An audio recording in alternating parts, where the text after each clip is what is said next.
ngasi di mya Manipur top channel gi makai di special oiba yamna khangjin bada kana ba adugum ba video ngtang myam da share tawjage si hajujik mya Manipur tholiba laina la sat COVID-19 sina Manipur gi mafam khudimakta masu malem gi mafam khudimakta yaudaba jaga laitre loinamak Manipur da phoba misimina duki matik nungti khudingi yauri bani myam siga mari idai lainana myam da hajujik khogi United Kingdom da doctor oiduna lairiba Dr. Elangbam Bisorjitna ꯃꯍꯥꯛꯅ ꯐꯣꯡꯗꯣꯔꯛꯄ ꯋꯥꯐꯝ ꯈꯔ COVID-19 ꯁꯤꯗꯒꯤ ꯉꯥꯛꯊꯣꯛꯃꯤꯟꯅꯅꯕ ꯑꯃꯁꯨꯡ ꯁꯤꯗꯒꯤ ꯉꯥꯛꯊꯣꯛꯅ ꯂꯩꯃꯤꯟꯅꯅꯕꯒꯤꯗꯃꯛꯇ ꯃꯍꯥꯛꯅ ꯃꯌꯥꯝꯗ ꯁꯤꯌꯔ ꯇꯧꯔꯛꯄ ꯃꯇꯥꯡꯈꯛ ꯃꯌꯥꯝꯗ ꯑꯩꯅ ꯑꯃꯨꯛ ꯁꯤꯌꯔ ꯇꯧꯖꯒꯦ ꯑꯃꯁꯨꯡ ꯃꯌꯥꯝꯅ ꯚꯤꯗꯤꯑꯣꯁꯤ ꯅꯨꯡꯉꯥꯏꯕꯤꯔꯒꯗꯤ ꯁꯨꯡꯁꯣꯏ ꯁꯣꯏꯗꯅ ꯚꯤꯗꯤꯑꯣꯁꯤ ꯁꯤꯌꯔ ꯇꯧꯕꯤꯌꯨ ꯃꯤꯄꯨꯝ ꯈꯨꯗꯤꯡꯃꯛꯇ ꯌꯧꯍꯟꯕꯤꯌꯨ ꯍꯥꯏꯅ ꯃꯅꯤꯄꯨꯔ ꯇꯣꯞ ꯆꯦꯅꯦꯜꯒꯤ ꯃꯥꯏꯀꯩꯗꯒꯤ ꯑꯄꯤꯜ ꯇꯧꯖꯔꯤ ꯑꯗꯨꯒ ꯃꯌꯥꯝ ꯚꯤꯗꯤꯑꯣꯁꯤ ꯍꯧꯔꯛꯄ ꯑꯣꯏꯅ ꯃꯌꯥꯝꯗ ꯁꯤꯌꯔ ꯇꯧꯖꯔꯒꯦ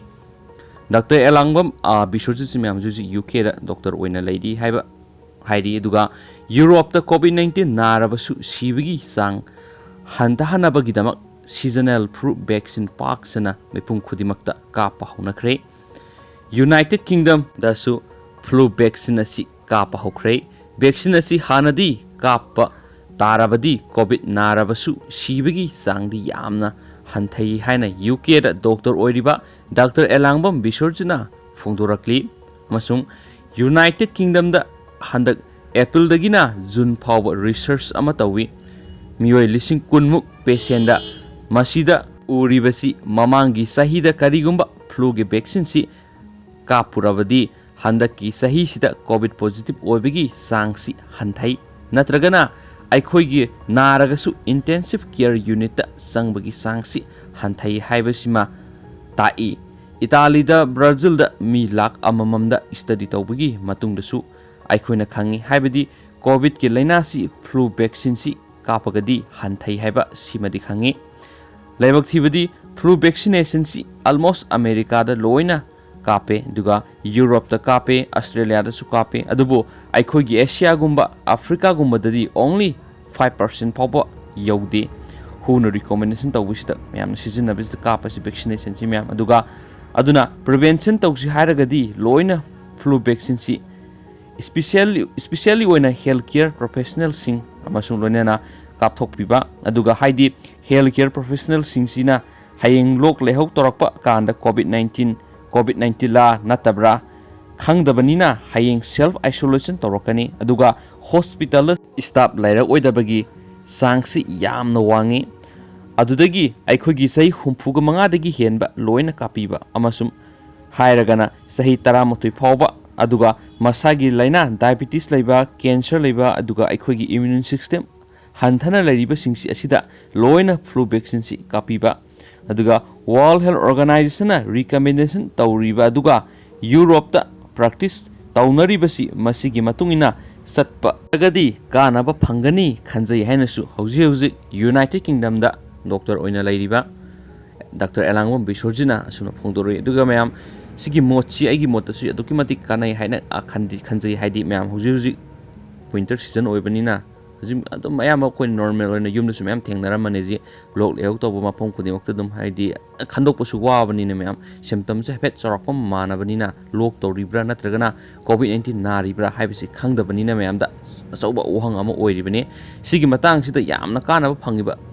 ꯇꯣꯄꯤꯛ ꯑꯃꯅꯤ ꯍꯥꯏꯅ ꯈꯟꯖꯩ ꯑꯗꯨꯀꯥꯟꯗ ꯁꯤꯗꯒꯤ ꯂꯧꯊꯣꯛꯄ ꯌꯥꯕ ꯌꯥꯝ ꯀꯥꯟꯅꯕ ꯚꯦꯂꯨ ꯑꯣꯏꯕ ꯄꯥꯎ ꯑꯃꯅ ꯁꯤꯒꯤ ꯃꯤꯄꯨꯝ ꯈꯨꯗꯤꯡꯃꯛꯇ ꯍꯥꯏꯗꯤ ꯁꯤꯖꯤꯟꯅꯕ ꯌꯥꯕ ꯚꯦꯛꯁꯤꯟ ꯑꯃ ꯑꯣꯏꯕꯅꯤꯅ ꯁꯤꯒꯤ ꯍꯧꯖꯤꯛꯀꯤ ꯐ꯭ꯂꯨ ꯚꯦꯛꯁꯤꯟꯁꯤ ꯃꯌꯥꯝ ꯀꯥꯞꯊꯣꯛꯄꯤꯕ ꯀꯣ ꯁꯣꯏꯅ ꯀꯝꯄꯜꯁꯔꯤ ꯁꯔꯀꯥꯔꯅ ꯑꯊꯨꯕ ꯃꯇꯝꯗ ꯃꯤꯠꯌꯦꯡ ꯆꯪꯕꯤꯔꯒꯗꯤ ꯑꯗꯨꯛꯀꯤ ꯃꯇꯤꯛ ꯀꯥꯟꯅꯅꯤ ꯍꯥꯏꯅ ꯈꯟꯖꯩ ꯑꯗꯨꯒ ꯁꯤꯒꯤ ꯚꯦꯛꯁꯤꯟꯁꯦ ꯀꯥꯞꯊꯣꯛꯑꯒꯗꯤ ꯍꯥꯏꯗꯤ ꯑꯩꯈꯣꯏꯒꯤ ꯀꯩꯅꯣꯁꯤꯒꯤꯗꯒꯤꯗꯤ ꯑꯩꯈꯣꯏꯒꯤ ꯂꯣꯛ ꯂꯥꯏꯍꯧ ꯃꯇꯝꯅꯤ ꯂꯣꯛ ꯂꯥꯏꯍꯧꯁꯤꯗ ꯈꯤꯇꯪ ꯉꯥꯛꯊꯣꯛꯄ ꯉꯝꯃꯒꯗꯤ ꯑꯩꯈꯣꯏꯒꯤ ꯅꯥꯔꯛꯄ ꯇꯥꯔꯒꯁꯨ ꯃꯁꯤ COVID ꯂꯥ ꯅꯠꯇ꯭ꯔꯒꯅ ꯂꯣꯛ ꯂꯥꯏꯍꯧ ꯍꯥꯏꯕꯁꯤ ꯆꯥꯎꯔꯛꯄ ꯑꯃ ꯑꯩꯈꯣꯏꯒꯤ ꯃꯤꯌꯥꯝꯗ ꯀꯥꯟꯅꯕ ꯐꯪꯒꯅꯤ ꯍꯥꯏꯅ ꯈꯟꯖꯩ ꯑꯩꯒꯤ ꯃꯣꯠꯇꯁꯨ ꯑꯗꯨꯒ ꯃꯌꯥꯝꯒꯤ ꯃꯣꯠꯇꯁꯨ ꯀꯔꯤ ꯂꯩꯕꯤꯕꯒꯦ ꯍꯥꯏꯕꯗꯨ ꯁꯣꯏꯗꯅ ꯀꯣꯃꯦꯟ ꯕꯣꯛꯁꯇ ꯀꯣꯃꯦꯟ ꯑꯝꯇ ꯇꯧꯕꯤꯔꯝꯃꯨ ꯑꯗꯨꯒ ꯅꯨꯡꯁꯤꯕꯤꯗꯨꯅ ꯚꯤꯗꯤꯑꯣ ꯑꯁꯤꯕꯨ ꯃꯤꯄꯨꯝ ꯈꯨꯗꯤꯡꯃꯛꯇ ꯁꯤꯌꯔ ꯇꯧꯕꯤꯌꯨ ꯍꯥꯏꯅ ꯍꯥꯏꯖꯔꯤ ꯑꯗꯨꯒ ꯃꯌꯥꯝ ꯑꯩꯅ ꯄꯥꯊꯣꯛꯆꯈꯤꯕꯁꯤꯗ ꯁꯣꯏꯈꯤꯕ ꯂꯥꯟꯈꯤꯕ ꯌꯥꯎꯔꯁꯨ ꯉꯥꯛꯄꯤꯒꯅꯤ ꯑꯗꯨꯒ ꯑꯩꯅ ꯁꯤꯁꯤ ꯗꯥꯏꯔꯦꯛ ꯑꯩꯅ ꯄꯥꯎꯁꯤꯡꯗꯒꯤ ꯈꯣꯝꯒꯠꯆꯔꯀꯥꯟꯗ ꯃꯌꯥꯝꯗ ꯑꯃꯨꯛ ꯁꯤꯌꯔ ꯇꯧꯕ ꯚꯤꯗꯤꯑꯣ ꯑꯃ ꯑꯣꯏꯕꯅꯤꯅ ꯁꯣꯏꯈꯤꯕ ꯂꯥꯟꯈꯤꯕ ꯌꯥꯎꯔꯁꯨ ꯃꯌꯥꯝꯅ ꯉꯥꯛꯄꯤꯒꯅꯤ ꯃꯈꯥ ꯆꯠꯊꯔꯛꯄ ꯑꯣꯏꯅ ꯃꯔꯨꯑꯣꯏꯕ ꯄꯥꯎꯁꯤꯡꯗ ꯈꯣꯝꯒꯠꯆꯔꯀꯥꯟꯗ ꯄꯥꯎ ꯑꯃꯅꯤ ꯈꯛꯇꯪꯒ ꯍꯥꯞꯆꯔꯝꯒꯦ ꯍꯧꯖꯤꯛ ꯃꯅꯤꯄꯨꯔꯗ ꯁꯣꯠꯊꯅ ꯂꯩꯔꯤꯕ ꯖꯒꯥꯁꯤꯡꯗꯒꯤ ꯍꯥꯏꯕꯗꯤ ꯃꯅꯤꯄꯨꯔꯗ ꯍꯧꯖꯤꯛ ꯃꯅꯤꯄꯨꯔꯁꯤ ꯑꯗꯨꯛꯀꯤ ꯃꯇꯤꯛ ꯆꯥꯎꯈꯠ ꯂꯝꯖꯦꯜꯅ ꯌꯥꯎꯔꯤꯕ ꯁ꯭ꯇꯦꯠ ꯑꯃꯅꯤ ꯑꯗꯨꯒ ꯃꯦꯗꯤꯀꯦꯜ ꯇꯥꯝꯗ ꯍꯥꯏꯇꯥꯔꯦ ꯃꯌꯥꯝ ꯍꯧꯖꯤꯛ ꯃꯅꯨꯡ ꯍꯟꯖꯤꯟꯅ ꯂꯩꯕ ꯑꯩꯈꯣꯏ ꯃꯅꯤꯄꯨꯔꯒꯤ ꯗꯤꯁꯇ꯭ꯔꯤꯛ ꯈꯔꯗ सिगुमाइना हॉस्पिटल की ओइबा अवाट अपा क्या मरुम लई हैबा पाव अमा इतततना मैम से फोंग सिंदुसु थेंगनरिबने सिगी मनुंग सनबोइना हौजी हौजी थोकलिबा हाइदि सगुम्बा खतंग वाट हॉस्पिटल की ओइबा हाइदि लाइगदबा पोथोक लाइतबा अमसुम सिगी ओइबा मैम पाव अंखतंग लखचरगा मैम शेयर तौजरके डिस्ट्रिक्ट हॉस्पिटल तामेंगलोंगदा अवाट अमसुम अतोप खुत्सु खुलाई लाइतबना मिसी मिना थोकले हैबा रिपोर्ट अमा हंदक मीडिया दा लाकपदगी जॉइंट स्टूडेंट बॉडी ने डिस्ट्रिक्ट हॉस्पिटल असिगी फिबम यंगसिनख्रे डिस्ट्रिक्ट हॉस्पिटल असिदा मथौ ताबा स्पेशलिस्टिंग नुमित तरानी की मनुंग थारकपगा लोइनना ब्लड बैंक अमसुम डायलाइसिस यूनिट थमननबा लाइंगाकता मतम थाख्रे रोंगमई नागा स्टूडेंट ऑर्गेनाइजेशन मणिपुर की प्रेसिडेंट डी गांगमईना महाइरोई सिंगी अपुनबा बॉडी ना लाइंगाकता नुमित तरानी की मतम पीदुना अवाट अपा मेंसिनबिनबा मतम पीरिबा सि थबक ओइना पांगथोक्त्रबदी अकनबा खोंजंग संगसिलगनी हाइरि हैनसु पाव सोर्स मदगी मैमना एंड शेयर तौजरी हजी हजी मैम मणिपुर की गवर्नमेंट स्टेट गवर्नमेंट सु हदी मोइसु लखत याबा पांगबा याबा मतिंग पांगदुना लाइबनी कोविड-19 सु ओइबनी सेंथोंगी फिबम सु अवाट पे लई हाइबा इतततना सि फोंग सिंग मैम सु थेंगनरिबनी सुम अदुम ओइदुना सु मैम हजी हजी हाइदि लैना लैसे सु ओइबा मतमनिना हॉस्पिटल सुम अवाट अपा कयामुक लैबसिंगसी हाइदि सरकार की माइकैदगी सु पुनिंग सिनजरी अदुगा यिंसिनबम थोकपा पिफम थोकपा हाइदि हक्सेल गी ओइबा पोटनिना मैम सरकारना अतुबा मतमना लखतफम थोकपा एक्शन थौरांग सिंग लखत पियु अमसुम हौजी हौजी हॉस्पिटल्स की वाटलिबा सिंगसी सरकारना अथुबा मतमने मेखत पिरगदी याम नुंगाइबा पोक्सगने हैना मणिपुर टॉप चैनल की माइकैदगी शेयर तौजरी द मखा चथरक पोइना तोपा कंटेन अमनमु हौजी हौजी अखोइगी मणिपुर की चीफ मिनिस्टर ओइना थौपोबिरिबा अखोइ ऑनरेबल सर सीएम बिरेंसु पॉजिटिव ओइदुना लैरिबने माखि हक्सेल की मातांगदा कंटेन मसांग खतंग लौथोक सरकारना मैमदा शेयर तौजरके ngarang maksu मैम वीडियो सी वायरल ओइखरबनी कोइ सर सीएम बिरेल की मागी सीटी स्कैन लौबगी मातांगदा चीफ मिनिस्टर सीटी स्कैन लौखरे कोविड-19 पॉजिटिव ओइदुना लैरिबा chief minister N Biren ngasi JNIMS सतुना माके हक्सांग चेकअप तौबगा लोइनना सीटी स्कैन लौखरे हारि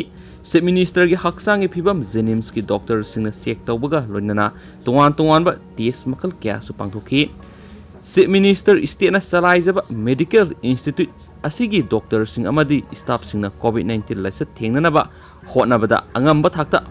माइ पुनबा संगसिलिबा सिबु थकतबा फुंदोखि हैन चीफ मिनिस्टर की माइकैदिगी सुमना अपील मचा मा तौरे अदुगा मैम हौजी चीफ मिनिस्टरना अखोइगी मणिपुर की पॉजिटिव ओइदुना लैबसि अदुगी मतिक नुंगाइतबा मसुम अदुगी मतिक थमोइ सुकनिंग ओइरबा पाव अमनि मैम अथुबा मतम रिकवर तौरक्तुना मैम की सेवा मपुंग फाना तबो इबियु हैन मणिपुर टॉप चैनल माइकैदिगी मैम दा हाइजरी अदुगा मैम की माइकैदिगिसु अखोइगी हौजी चीफ मिनिस्टर सीएम पेरेना पॉजिटिव ओइबा ओइना लैरिबा मतम असिदा हेन थुना रिकवर तौनबगिदमक्ता यामना थुनमक नेगेटिव ओइनबगिदमक्ता करम विश पिबिनिंगे हाइबदु कमेंट बॉक्स ता ममता विश थदबिरमु हायरका हौजिकी ओइना ngasi गी ओइबा स्पेशल वीडियो असि मतंग से लोइसिनजरगे एंड थैंक यू।